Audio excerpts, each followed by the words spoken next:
Cell क्या होता है, ठीक है, एकदम जस्ट रिलैक्स नॉर्मल, ना हमें जल्दी है ना आपको जल्दी होना चाहिए।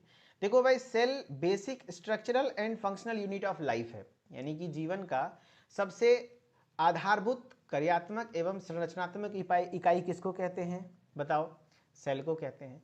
सेल से जब आप सेल आपस में इकट्ठा होकर क्या बनाता है, टिश्यूज बनाता है, एंड टिश्यूज आपस में इकट्ठा होकर के क्या बनाता है, ऑर्गन्स बनाते हैं, एंड ऑर्गन्स आपस में इकट्ठा होकर के ऑर्गन सिस्टम बनाते हैं, एंड ऑर्गन सिस्टम आपस में इकट्ठा होकर के ऑर्गेनिज्म बनाता है, ठीक है। जो भी ऑर्गेनिजम्स हैं ये दो प्रकार के होते हैं, एक तो यूनिसेलुलर और एक है मल्टीसेलुलर। यूनिसेलुलर मतलब होता है एक कोशिकीय, जो एक कोशिका से बना हो, जैसे एग्जांपल में एमीबा, पैरामीशियम, यूग्लिना, ये सब है।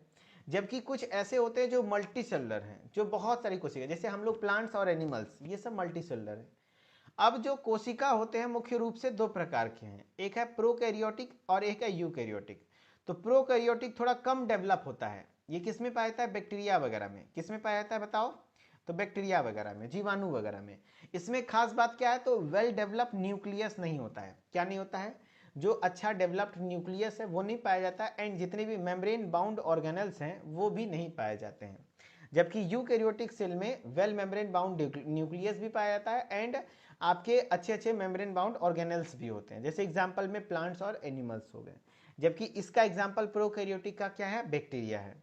अब बैक्टीरिया के सेल का स्ट्रक्चर हमने दिखाया, जिसमें कि आपका ये बीच में न्यूक्लियस की जगह न्यूक्लियोइड होता है, जो कि ओपन एंड सर्कुलर डीएनए होता है, एंड इसमें साइटोप्लाज्म होते हैं, सेल वॉल होते हैं, प्लाज्मा में, लेकिन कोई अंदर में सेल ऑर्गेनल नहीं है, और ऐसा ऑर्गेनल खास करके नहीं है जो कि मेम्ब्रेन से घिरा हो, है ना। जैसे ये देखो, इसमें यूकैरियोटिक सेल थोड़ा विकसित होता है, ये क्या है, विकसित है। क्यों, क्योंकि ये इसमें देखो जितने भी सेल, न्यूक्लियस पहली बार बहुत अच्छे तरीके से अरेंज है, एंड जो भी सेल मेम्ब्रेन है वो प्रॉपर मेम्ब्रेन से घिरा हुआ है।